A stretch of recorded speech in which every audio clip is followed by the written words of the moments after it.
Okay. So last time we saw expander codes, and we saw, the way of defining good rate, good distance codes out of expanders. So today we will see another construction of good rate, good distance codes out of expanders. Last time we needed combinatorial expansion. Now we will manage with spectral expansion. Spectral expanders were known for a long time, and so these are called Tanner codes.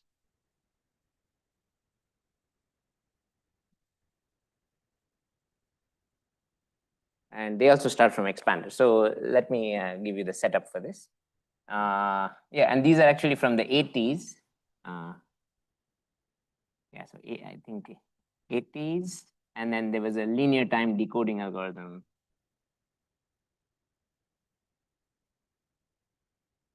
For them by Sipser-Spielmann again.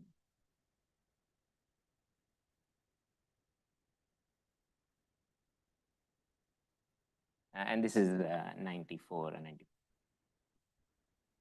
94. Okay, and right. So and exactly what happened. So I think the proof of distance based on expansion, the eigenvalue expansion, I think that only came here. But the idea that such constructions give interesting codes was there, and ideas for how one should decode them were already there. But then the proper analysis and came in Sipser-Spielmann. Okay, so here is our setup. We're going to have a bipartite graph, a bipartite expander,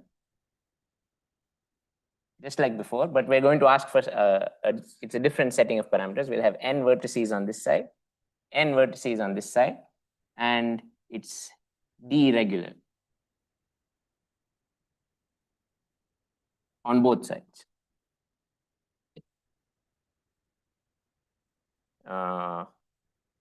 And also we would like it to be an expander. So we'll ask for it to be a lambda. I don't know what I don't remember the notation from the previous lecture. So I will just say something and you should understand what I mean. So lambda absolute eigenvalue expander. This is all eigenvalues other than the top eigenvalue, and since it's bipartite, the bottom eigenvalue are smaller than lambda in absolute value.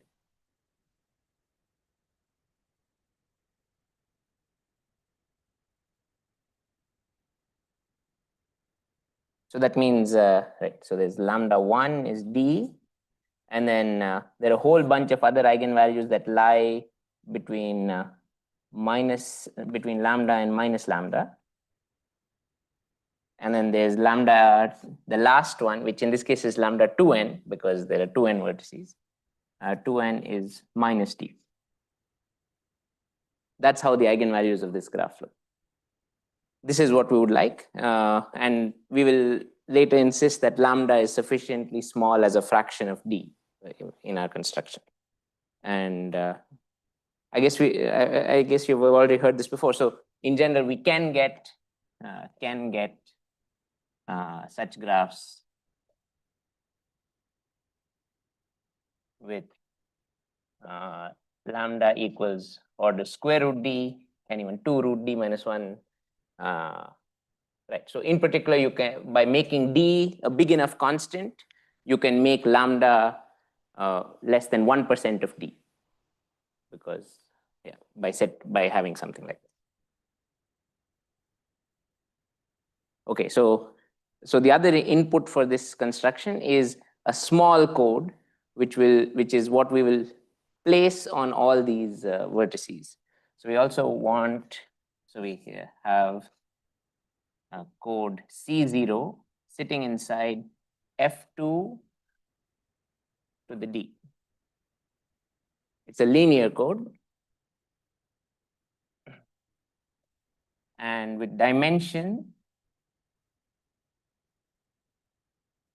it's going to be smaller than D. I will ask it to be so I want two things out of it, distance and dimension. So, so relative distance equal to delta naught. the C naught, which with relative distance delta naught. And we will typically choose delta naught small so that the rate of C naught is high, and then the dimension of C naught. This is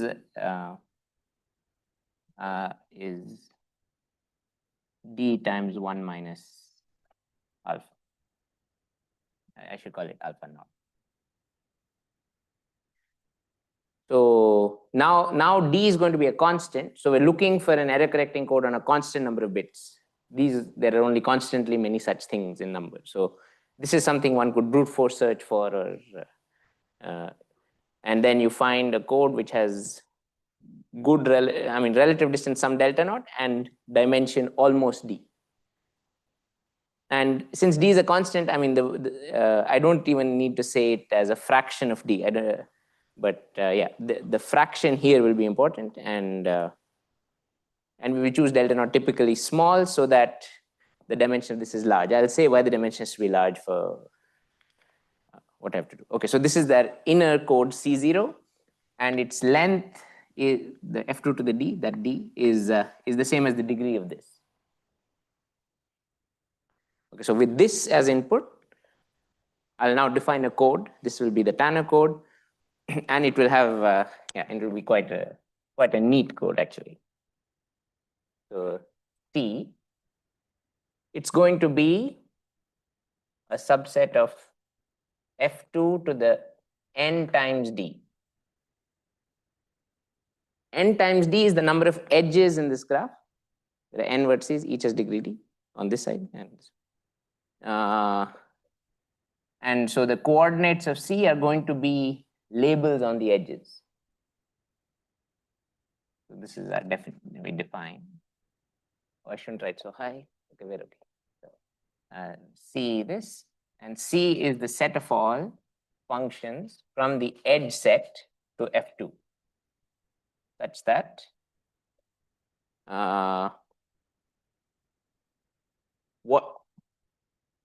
whatever is seen. So there are labels, there are zeros and ones written on these edges, there are zeros and ones written on these edges. At every vertex, the bits that you see form an element of C0. You have to choose an arbitrary ordering on these edges. That's a bit unnerving, but you have to choose an arbitrary ordering on these edges. Once you have done that, the bits that you see there should form an element of C0. So let's see how I write that. So F restricted to the edges out of V is an element of C0 for all V in the vertex set of the graph, which includes both sides. So you apply the constraints on this, and you apply the constraints on this also. So the bits written here are an element of C0. The bits written here are also an element of C0. This is the definition of the code. Yes. Yeah, the arbitrary ordering is chosen before, right? We don't vary it as we go through the code. Other questions?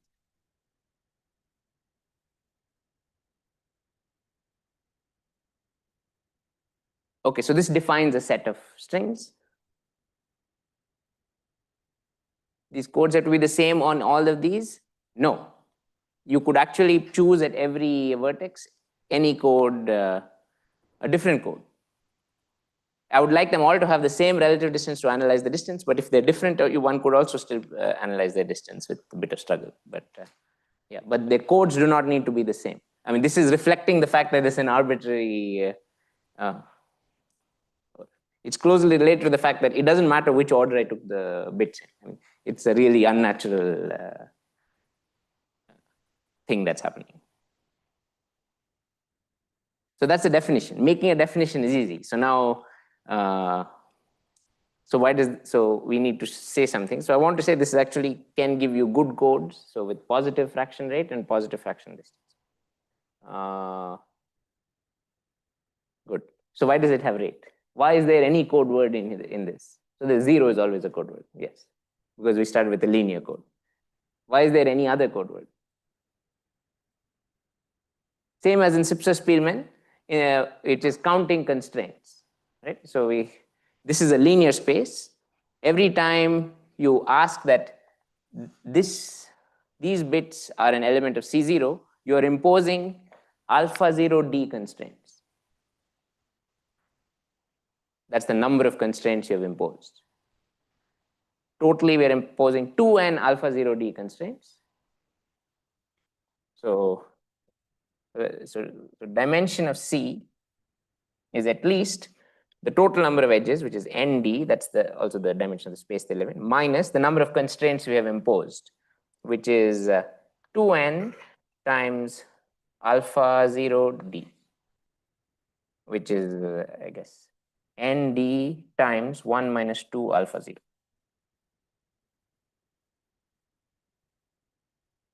This is a lower bound on the dimension of this code. And so in particular, if you choose alpha 0 to be something less than half, this argument doesn't say anything about it. And yeah, if you choose, yeah, but if alpha 0 is less than half, that automatically puts some limit on the relative distance. But if alpha 0 is less than half, then we have positive rate. Good. So this is the dimension of this code. Okay, so if we choose alpha 0 less than half, then C has rate omega of 1. Yeah, so in this construction, n is the quantity that's going to infinity. The length of the code is nd, so that also goes to infinity. D is a constant, but that it'll be a big constant, big enough to have lambda small enough fraction of d. Okay, so this is the construction. So now the fact is they have distance also. So fact is, I reserve that for things I won't prove. So lemma.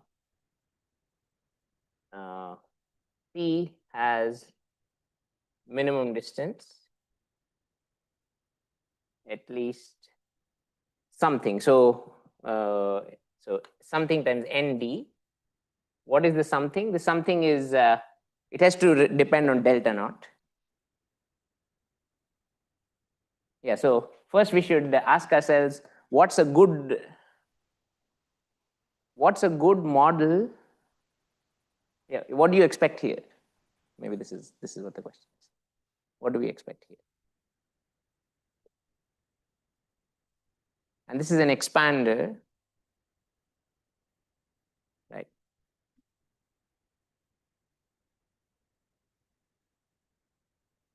Okay, so okay, maybe it's not so easy to guess what to expect.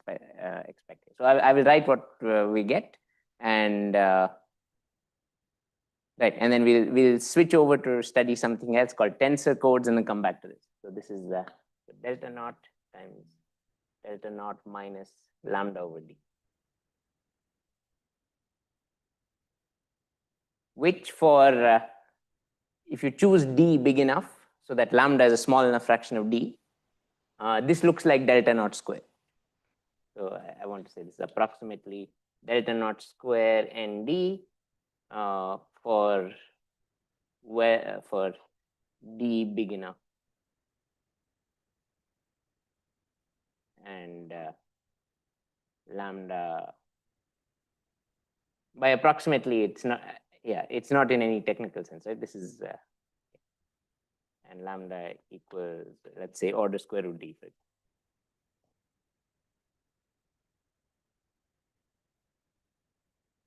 Good. And so we'll prove this. It's a very simple proof based on the expander mixing lemma. Okay, but let's pause for a second, and I want to talk about something else, which is that tensor code.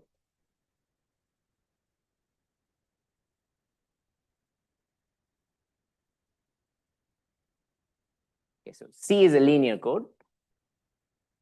Oh, is that it's not the same C? It's just, oh, it actually C0 is a linear code. Good. So that's C0 is a linear code in F2 to the n or d. I say n. No, n is that's overload of notation. No, maybe it's okay. Yeah, F2 to the N. Good. And I define the tensor code, which is C0 tensor C0, to be the set. So it's going to be a generalization of Tanner codes, or no, a specialization of Tanner codes, a very, very particular specialization of Tanner codes. It is n by n matrices functions from n square to F2 such that every row and every column is an element of C0. For all I in n, f of I comma dot is in C0. For all j in n,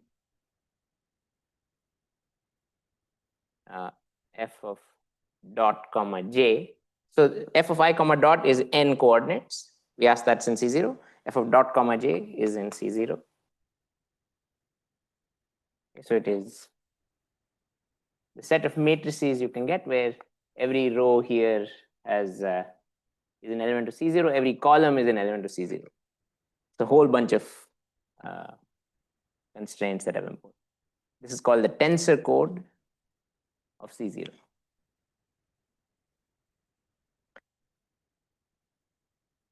Why is this an instantiation of Tanner codes? Right, it's the Tanner code where for the complete bipartite graph, and all the left vertices have the same order imposed on their bits, and all the right vertices have the same order imposed on their bits. So it's not just choosing the complete bipartite graph, it's also aligning the code interpretations.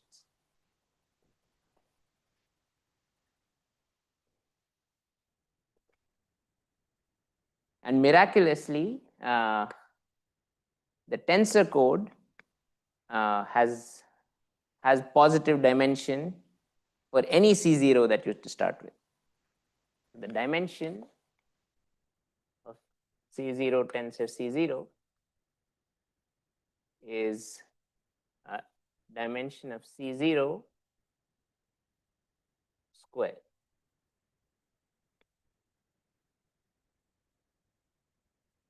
Okay, so and this is a good thing. So I mean, if C0 had if I'm the length of C0, which is now n square.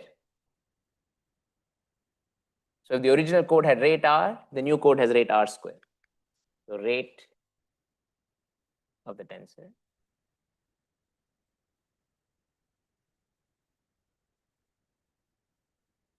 over n square is simply rate of C0 square. So positive rate C0 gives positive rate tensor. That was not the case in Tanner codes in general. We needed a rate more than half before we could conclude that the Tanner code has positive rate. And this is because everything aligned. I mean, this count of constraints, it's lossy potentially, right? It's not, we didn't exactly compute the dimension of C. We just gave a count on the total number of constraints. And in this case, it so happens that all these constraints are overlapped.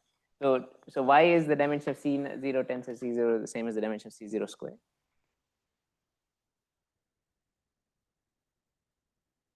Well, it's yeah.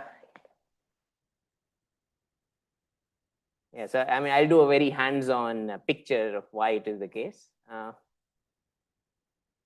mean, there's some points of view where it's amazing, and yeah, or if you look at it in some way, it's a big surprise. But if you look at it in other ways, it's okay. So I mean, for one, if it's not a linear code, this is no longer true.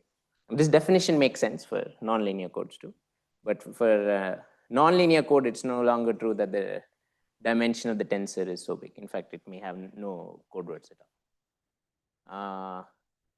Okay. So let's see by the dimension. This is C0 is a linear code. So let's assume that it's a linear code. It has some dimension, right? So let's assume that the first, let's say dimension of C0 is K0. So the first K0 bits, or the first, this is K0. If I specify the first K0 bits of C0, the rest of C0 is determined. Let's rearrange the coordinates so that the coordinates that are linearly independent are the first K0. So I've rearranged it. The rearranging doesn't affect any dimension. So I'm just writing it in this way. So the first K0 bits specify the rest. Then these K0 bits specify the rest. Okay, so I'm going to now draw here a K0 by K0 matrix. And I claim that if I put arbitrary values in here and then extend all the rows using in order to make every row an element of C0. And I also extend every column to make every column an element of C0. And then I go to these rows and extend them this way. It will automatically happen that these columns will also be elements of C0. And why does this happen? Yeah, so this happens. This is linear algebra. You just open up the definition of what does it mean.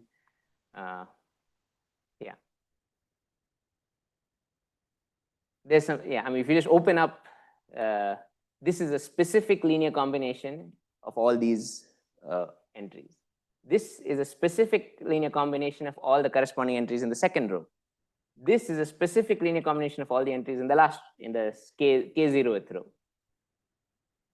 And so this means that this column is a specific linear combination of these columns. And so similarly, these are also that same specific linear combination. Okay, so this is some hands-on linear algebra. If I recommend playing with it. And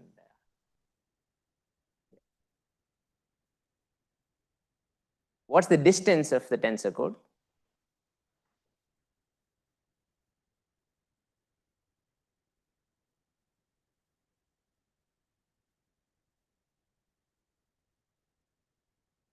So for a linear code the distance can be computed also by finding the lowest weight non-zero code word. You look for a code word of lowest weight. So take a non-zero code word. I will show you that there are many non-zero entries. So the moment it's non-zero, there are at least distance many columns. I mean, since this row is non-zero, I have a specific non-zero coordinate. Since this row is non-zero, there are at least distance many columns which are also non-zero. And since each of those entries so each of those columns are non-zero, each one of them has their own distance many, not necessarily arranged in a grid, distance many coordinates which are non-zero. So we get distance square many non-zero coordinates. So the distance of this is at least, in fact, it's equal to distance of C0 square. So the tensor product, it has the what are the net results of it? It squares the dimension. So thus it squares the rate and it squares the distance. So also it thus squares the relative distance. So it just squares everything. So in that sense, so is it a good operation? Is it an operation you'd want to do on your code? I mean, it made both things worse, but it made your code much longer. So there's some benefit there may be some benefits to it. So it also has lots of connections to local testability and things like this. So it has uses. It's not just a parameter spoiling operation. It also has uses. Good. So now maybe this quantity makes sense. Our distance. The distance of the Tanner code, even if you don't have,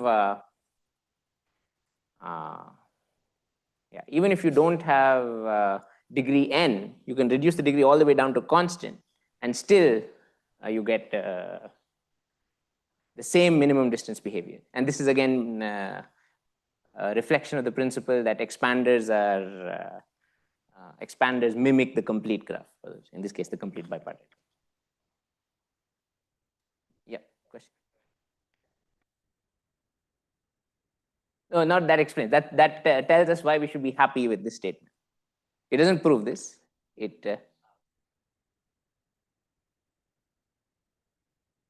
Right.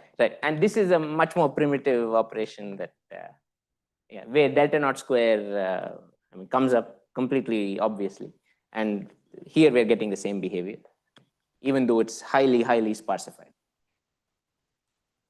Yeah, and in the rate, of course, we suffer a lot. And it's generally a very good question, also related to these,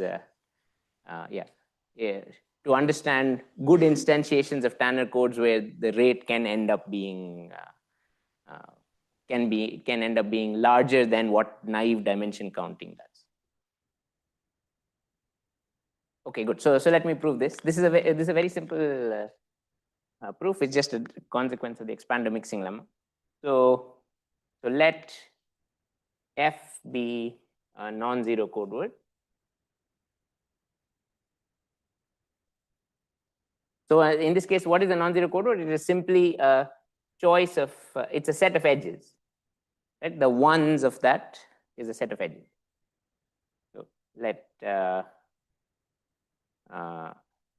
guess SE was already taken. I took E already. Oh, that was, so I'm going to write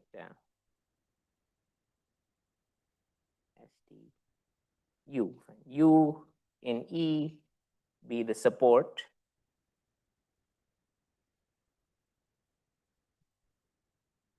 of F. And we want to show the size of U is big. So this was the set U of edges that ended up being non-zero. Now, what's the property?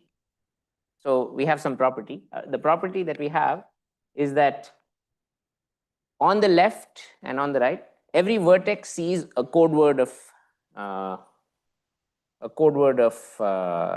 C0.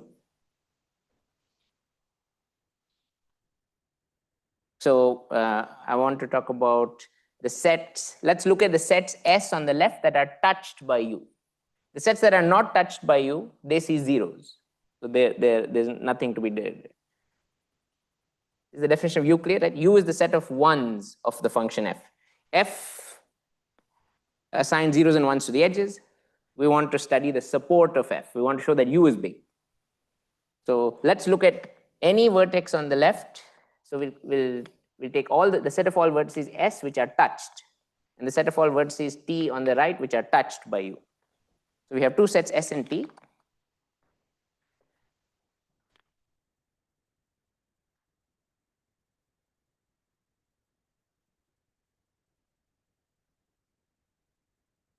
S in the left-hand side, T in the right-hand side, and U U is contained in edges between S and T.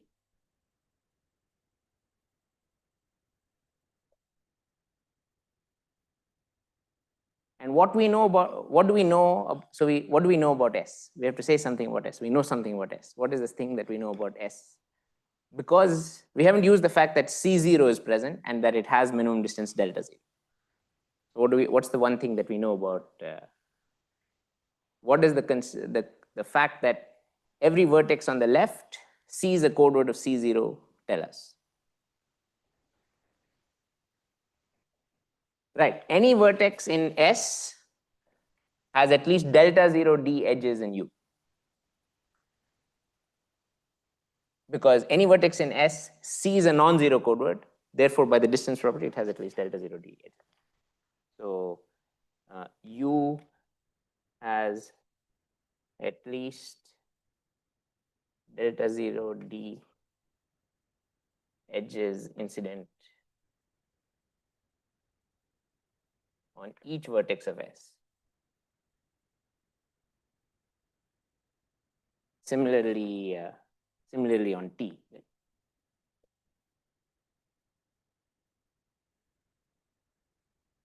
So now let's apply the expander mixing lemma. The total number of edges from S to T. This is at most, at least. I won't say at least. Right? At least delta Z. This is at least size S, size T times D over N plus lambda square root size S size T. But on the other hand, I know something about E of ST. It is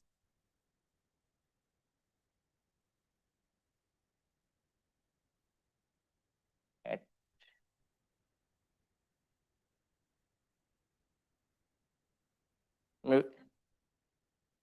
it's at least with a minus. So maybe I want at most with a plus. I know the number of edges between S and T. I want a lower bound U, right?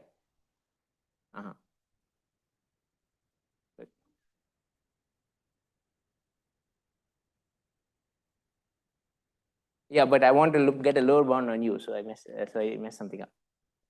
Yes. Oh, I see. I see. If I show that S is big, then I guess then I'm happy. So why is S big?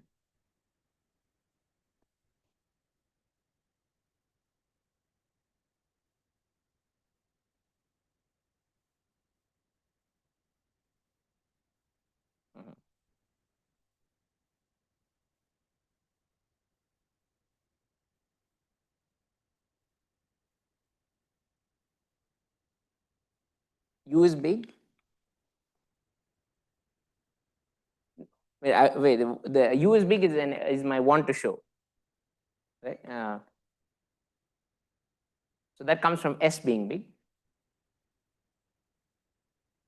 So if S is at least something, then we're happy. So am I showing that S is big? So I'm confused now. I'm sorry. EST is not may not be U. It's contained in U. Or it contains U. Sorry, EST is at least U. So this is true. Right. That's true too. Yes, good. It's delta naught D times size S. So yeah, let's go with this inequality for now. So let's take the S to the other side. Yeah, hope for the best. So S D times delta naught minus size T over N. I mean, so also I'm also losing U from my inequality, which is not such a great idea. Okay, I don't know what's going on. I'm sorry. Yeah.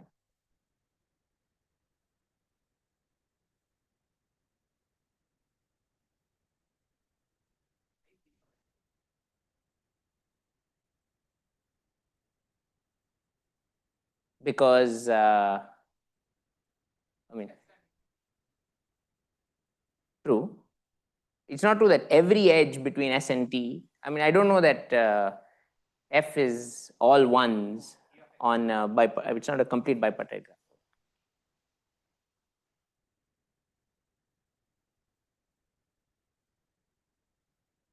Okay, I'm taking suggestion. Yes, mother.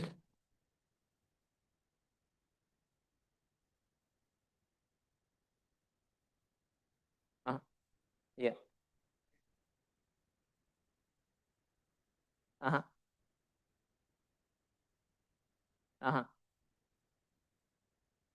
Uh-huh.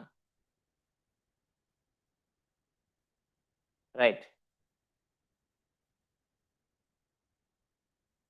So size U is bigger than this. Size U is also bigger than good. And then this involves S times T. Oh, very good. Okay, right. So size U is actually at least delta naught D times the square root size S size T. Okay. And so this tells us something about size S size T, which hopefully will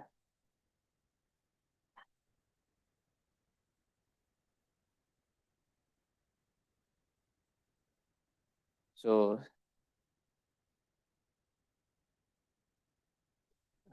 size S, size T. So this is, maybe I'll even call it, this is M. Then delta naught D root M is at most M square times D over N plus lambda M. Yeah, that's good. Which is, okay, so at least when I don't have to solve the quadratic equation. Okay. M is at least, I divided by M, right? Delta D minus lambda over D over N, which is delta naught D, which is N times delta naught minus lambda over D. Oh, good. Okay, this is looking better. Thanks. Yeah. So that's the size of M, and U, which we know is at least delta naught D M, is at least D naught was delta naught. Yes, is at least delta naught times delta naught minus lambda over D times M times ND. And this is, yeah, this was the total length, and this was this. Good. Thanks. Yeah.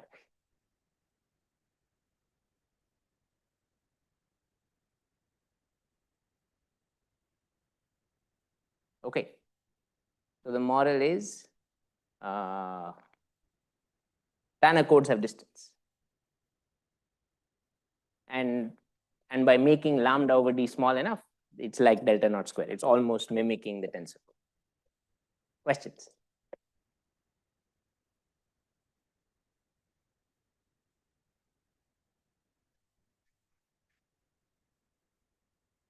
Oh, is there something to observe? A large set of edges touches many vertices. We basically showed that.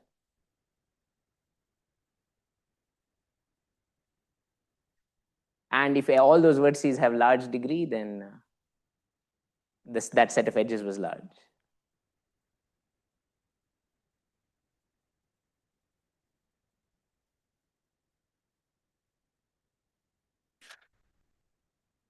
Okay.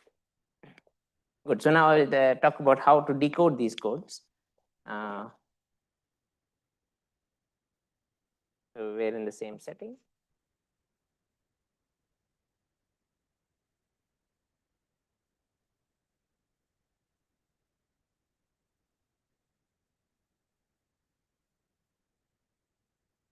It's instructive to already see how you decode Tanner code. Tensor codes. How do you decode tensor codes? There's actually, from quarter the minimum distance, there's an easy way to decode tensor codes. Yeah, first you decode columns, then you decode rows.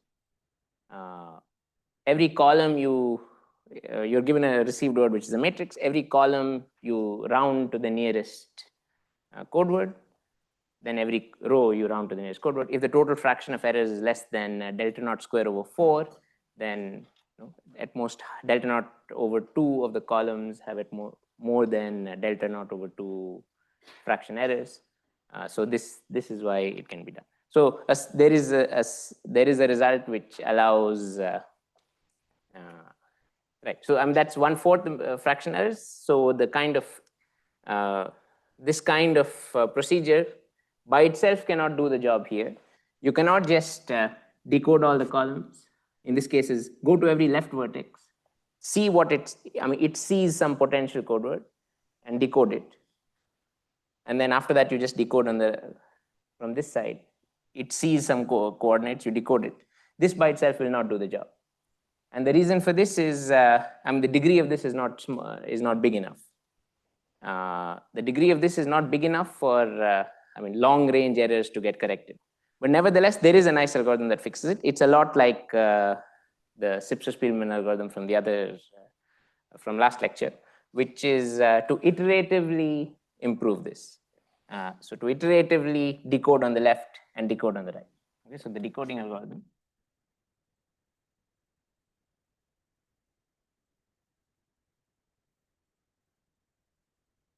So keep doing the following.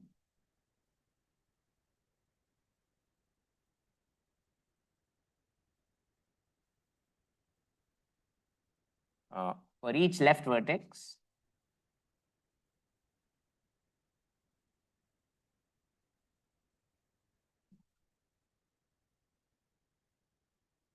correct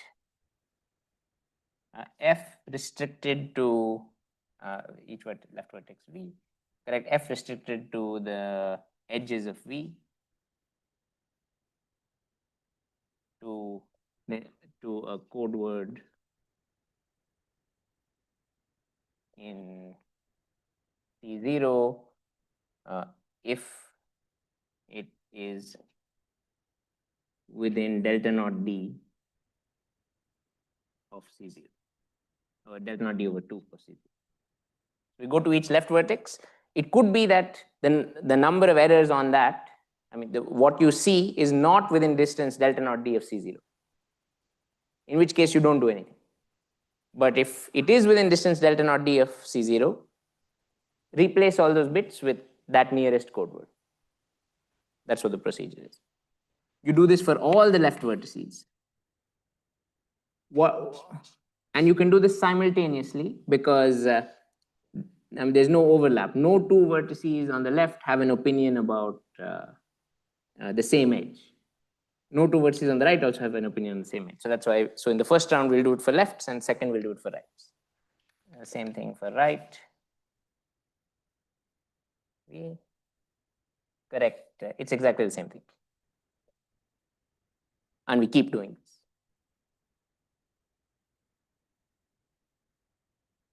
So on the left, there are vertices that, I guess there are vertices that are happy, which what they see is completely a code word C0.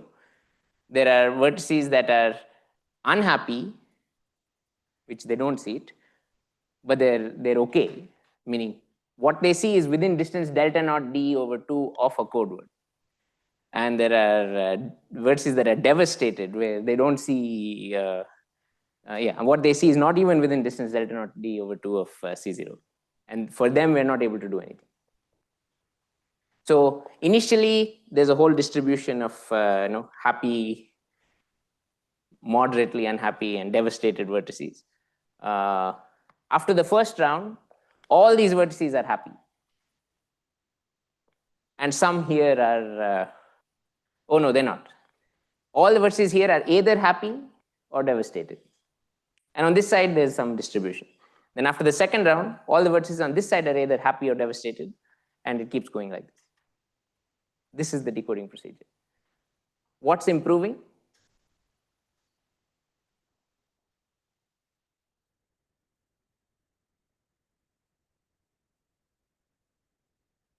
It's not clear, I think. It's not clear what's improving, because as you fix errors here, you may be messing things up on this side.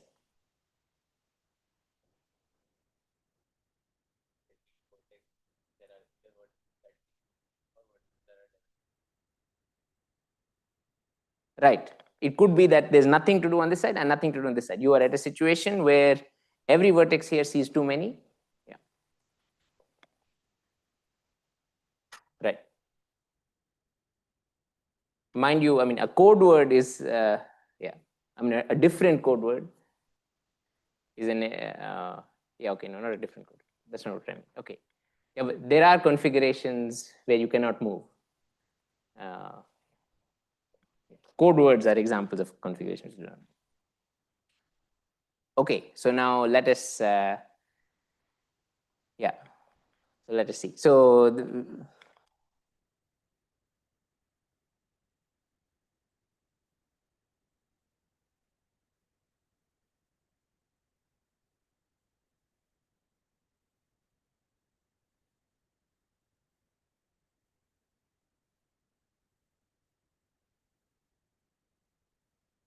so what we'll see, so I need to I mean, this is the decoding algorithm. What's the assumption? So start with received word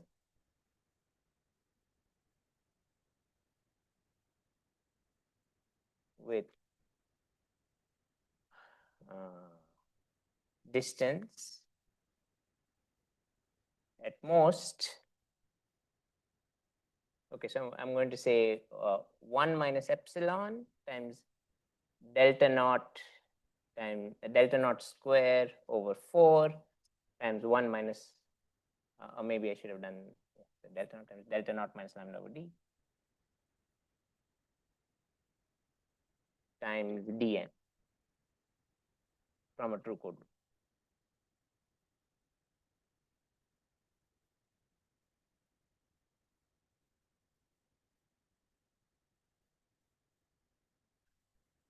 Then the claim.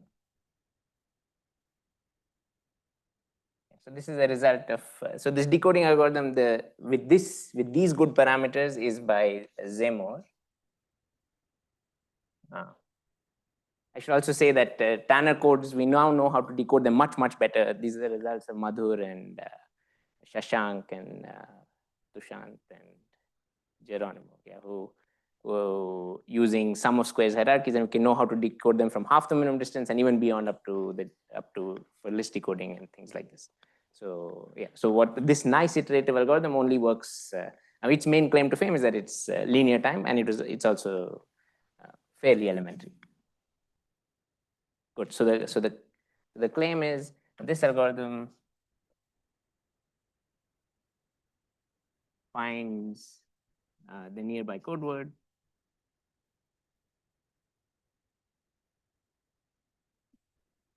in order log n route, and that order depends on epsilon. If you're somewhat within 1/4 of the minimum distance, this algorithm where you iteratively decode on this side and that side and this side and that side reaches the true code. And what is the thing that improves?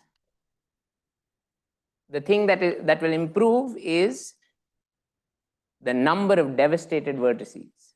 That's going to keep reducing. And it's not clear yet why it keeps reducing, but it will keep reducing by a constant factor. And that's why we'll get a log n number of rounds.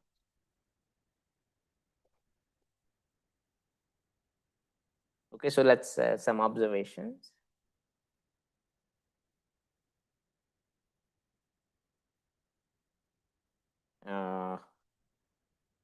So this is I guess they'll call this step L and step R. So after step L,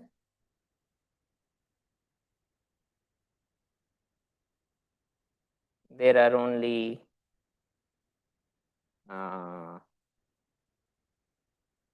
happy and devastated vertices on the left.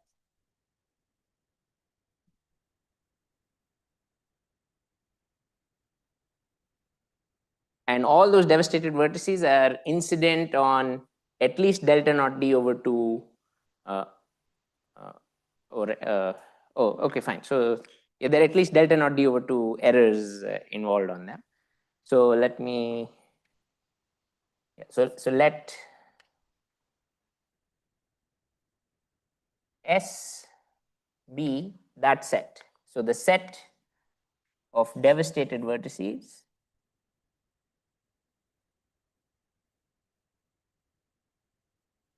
after step N.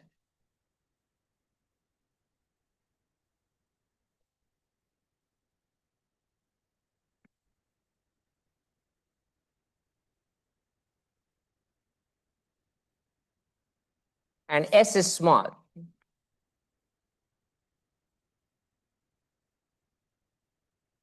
What's the size of S? Well, the total number of errors was bounded. And yeah, there are vertices with a small number of errors and there are vertices with a large number of errors. So you cannot have too many vertices with a large number of errors because the total number of errors was small. So the size of S is at most total number of errors, which is 1 minus epsilon delta naught over 4 minus lambda over delta times ND divided by delta naught D over 2.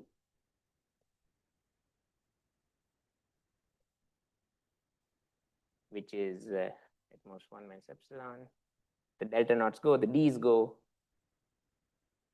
and 1, 4 went away. So that's delta naught N there minus lambda over D times N over 2. So N is the big term, and if you allow, or at least when you parse these big things, you should think of 1 minus epsilon you can think of as half or something. We don't really care, or for at this level, we don't really care about reaching exactly 1/4 of an distance. So you can treat this as half. So this is some constant. Lambda over D you can think of as 0 because we'll make it really small and it'll be nothing compared to delta 0. So this is like delta naught N over 2, or a constant factor smaller than delta naught N over 2. So the size of S is this small. Okay, good. So now from this, let us look at the set of devastated vertices after we do one R step.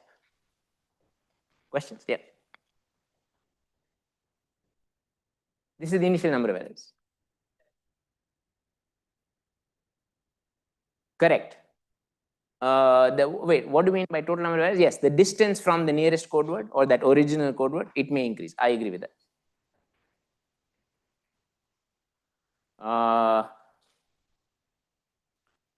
Yes.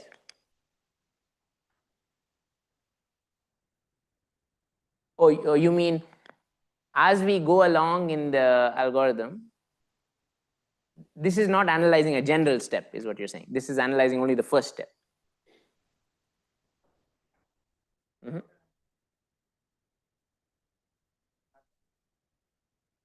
Right.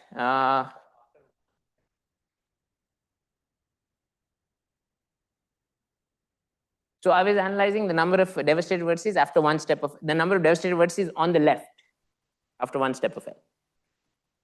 And I want to now study the number of devastated vertices on the right after we do one step of R. Yeah. Mm-hmm.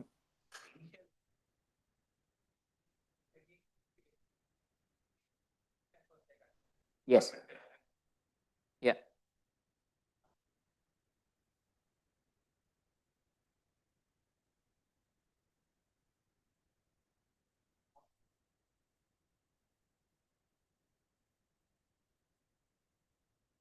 You mean after step R?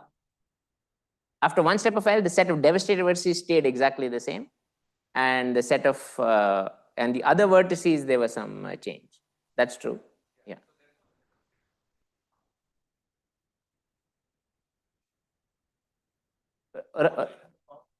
Right. Oh yes, good, good. So S is the size of the set of devastated vertices both before and after step L. It did not change that at all. I agree with this. Yes, good. So that so this is S. Good. Now define T. So let T be the set of devastated vertices.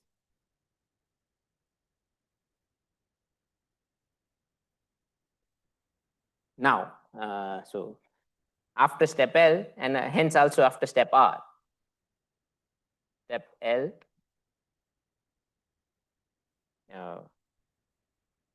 And then also R. So what can we say about this set?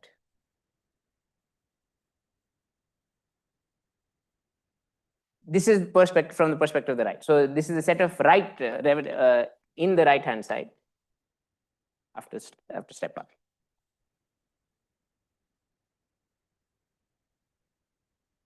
Okay. So here is the N. This is the left hand side. This is the right hand side.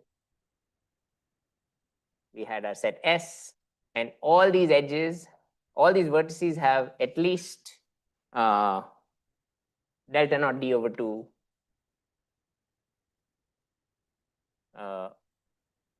unhappy edges of corruption.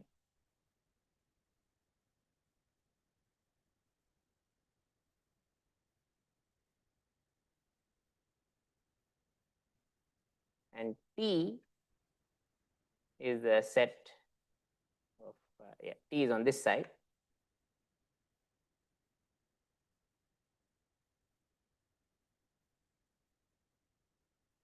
And what we need to study is,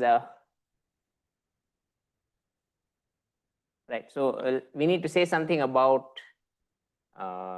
edges going to T.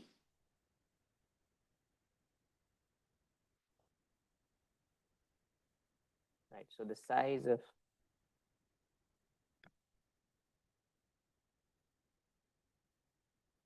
so consider U the set of edges incident on U, incident on incident on S,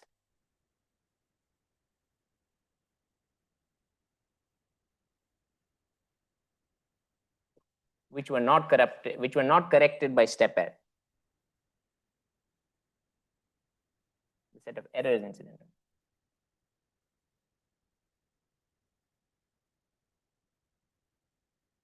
Not corrected by step L. So there are delta naught d over 2 edges per vertex of S.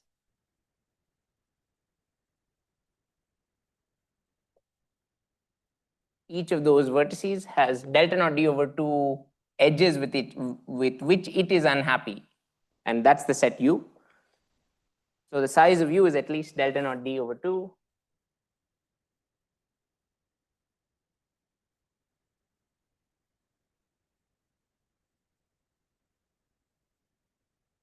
times the size of S.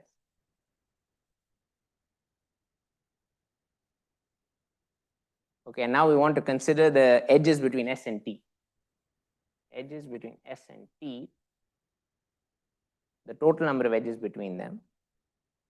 This is, on the one hand, at most size S, size T, d over n plus lambda root st. Okay. And on the other hand, it's at least, I want to say T times delta naught d over 2.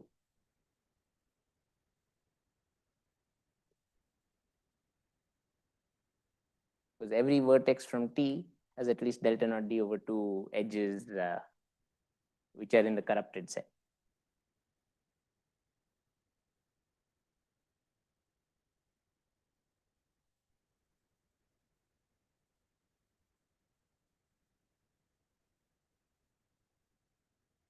Okay.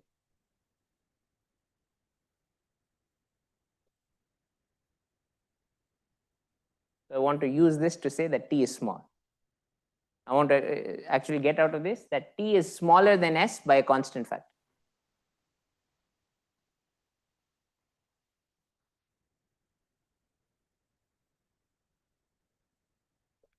Okay, so now let's see how we do this.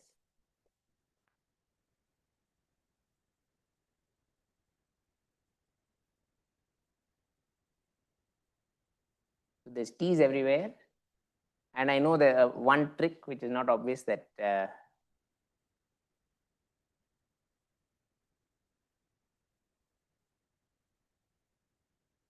right, yeah. But I know that there's a simplifying trick which will then save me, which is I can, it's okay to replace this by the geometric mean, because anyway we're worried about the case where S and T are close to each other by the arithmetic mean. Let's, so I'm going to do that anyway, knowing that it will help me. Size S times size T times D over N plus lambda times size S plus size T over 2. So that, good. Now we're going to gather all the T terms on this side. Right, and here we can use our known upper bound on S. So this is at most. So there's a plus lambda S over 2. And this is T time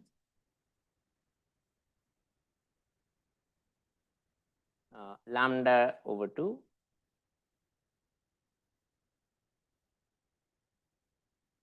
plus SD over N. SD over N is at most that 1 minus epsilon delta naught minus lambda over D is over 2 times D over N.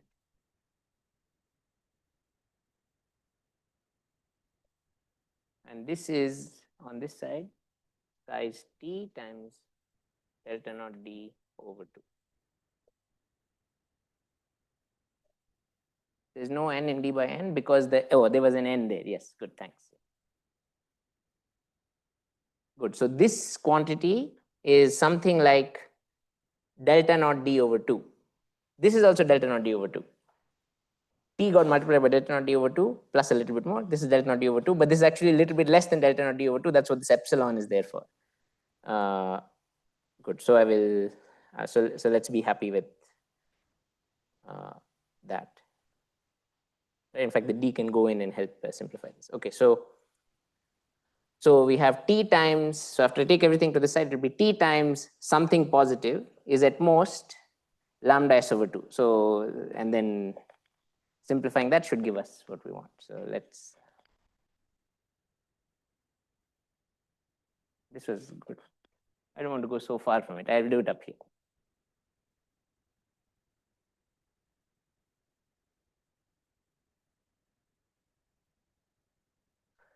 Size of T time, in fact, taking D out is also not bad. So dt times delta naught over 2 minus, there's a 1 minus epsilon, which you can think of as time, it's something small, maybe half even. Then delta naught minus lambda over D, which we think of as delta naught, is over 2. Good, and the D came out. And minus lambda over 2D is at most lambda over 2 times size S. So size T is at most lambda over D divided by delta naught over 2 minus all this thing, which is the main term is delta naught over 2, and it's slightly smaller than that. So that's delta naught 1 minus epsilon delta naught over 2, but there's an epsilon sitting there too, minus lambda over D minus lambda over 2D.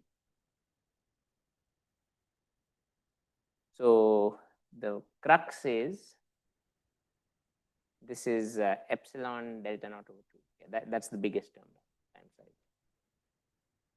which is, so lambda over D is up here over epsilon delta naught over 2. And then there's a whole bunch of other terms which are lambda over D. Right? So that survives. I would say minus order lambda over D times T. No, times S. So size of T is at most something times size S, and this something can be taken to be small. by making lambda over d sufficiently small.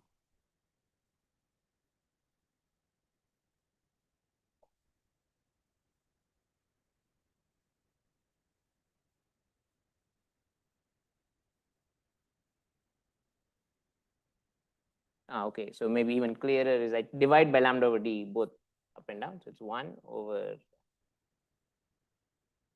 maybe down here was even a 1 if I did it right. Is lambda over d minus lambda over 2d.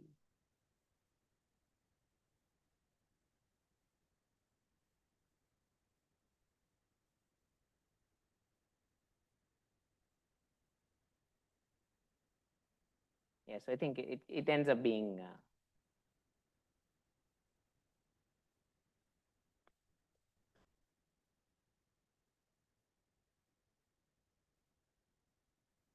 so delta naught d over 2. I took it to the other side. That's the main term.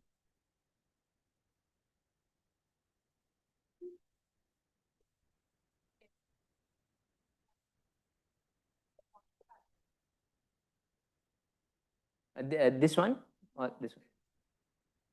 It is, yeah, it is important to make, I mean, these two are supposed to cancel each other out. Did I miss the 2 or? I missed the 2. Yes, there is a 2D here. Yes, good. Oh, good. So that helps a lot. Okay. So now what survives is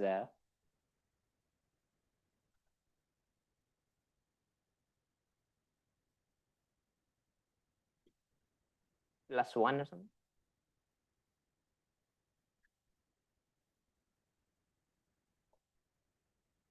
The lambda naught by lambda by 2D cancel. So the only thing that's left is epsilon lambda by 2D.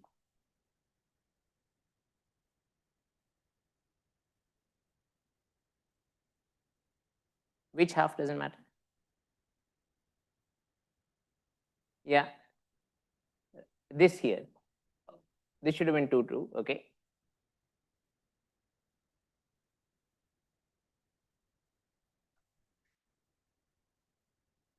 Lambda is as small as we please. But both of them are scaling together. So you're saying drop all lambda? Yeah. Yeah, this epsilon delta naught by 2. So the denominator, I don't care about this at all. And up here, I have lambda by d, lambda by 2d. Yes, okay, good. So this is times 1 minus little o1. Or this can be some small thing. So you can make it as small as you please. I think that sounds good. So what was the final result? The final result was T is smaller than S by a constant factor. The set of devastated vertices reduced. Now, if you do this again, going the other way, the set of devastated vertices reduce again. There's one subtlety, which was, yeah, so we don't go far away. And I think we don't go far away. Okay, I guess I'm out of time now, but okay, so this is Tanner code decoding. What questions?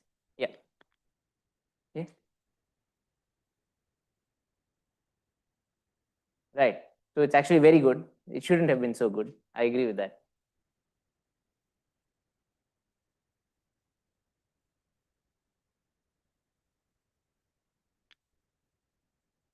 I agree that we shouldn't have won such a convincing victory over S. Yes.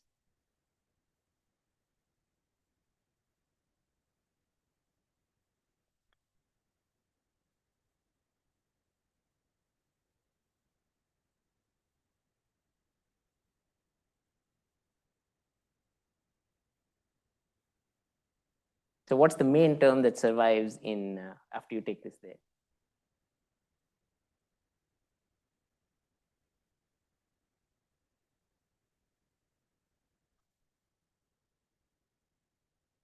There's delta naught d over 2. That goes away. There's lambda over 2 minus lambda over 2. That goes away with this. Then there's epsilon delta naught over 2. That's important. And there is which is over there, epsilon delta naught over 2. And there is epsilon lambda over 2. Is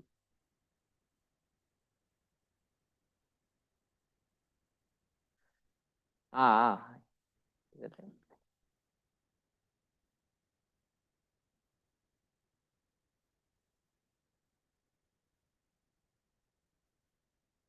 What was the coefficient of D?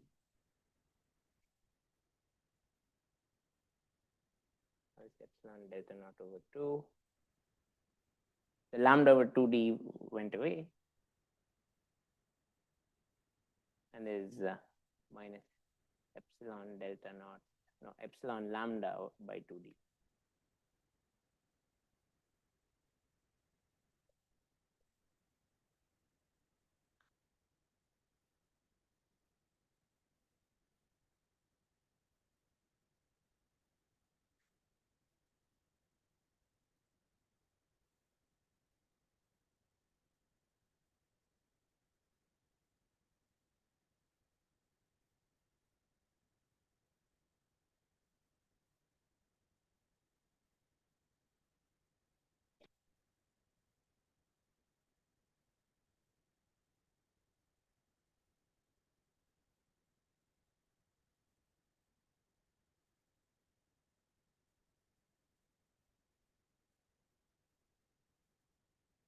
So again, here we are relying on delta naught minus lambda over 2D.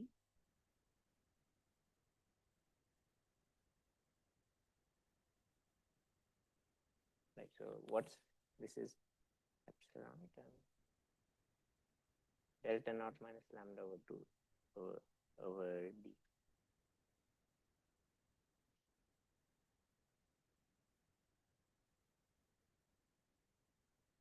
So it's small.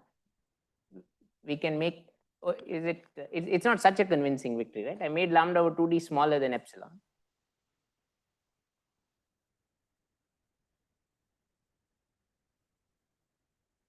Right? So we can make this very small. We have to make it small enough so that it's negligible compared to delta naught. And we also have to make it smaller than this epsilon. And once you have done that, it will shrink.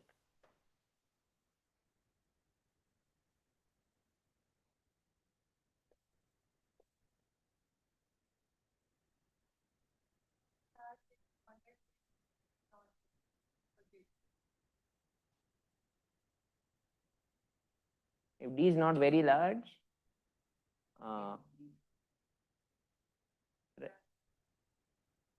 right, I mean, but which is still a constant. And this, so you have to choose the constant big enough so that, yeah, so that it is small, it is smaller than epsilon. Lambda over 2D is smaller than epsilon. I think that's the.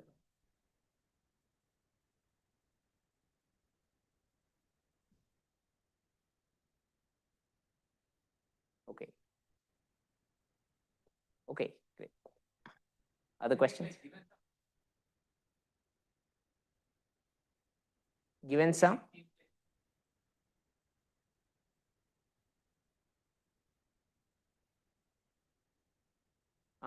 That's what it looks like, yes.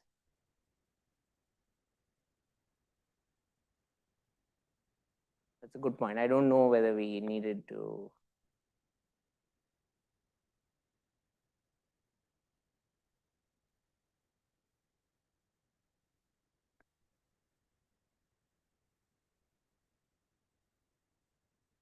Right, it seems like you need to choose the lambda based on that, which that probably isn't right. Okay, so there's some small variation of this which will do it.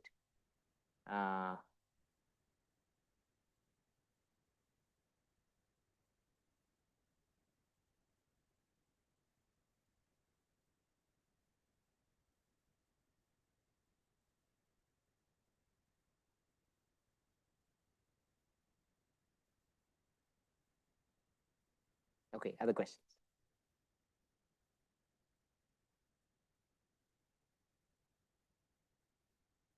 Okay, great, thanks.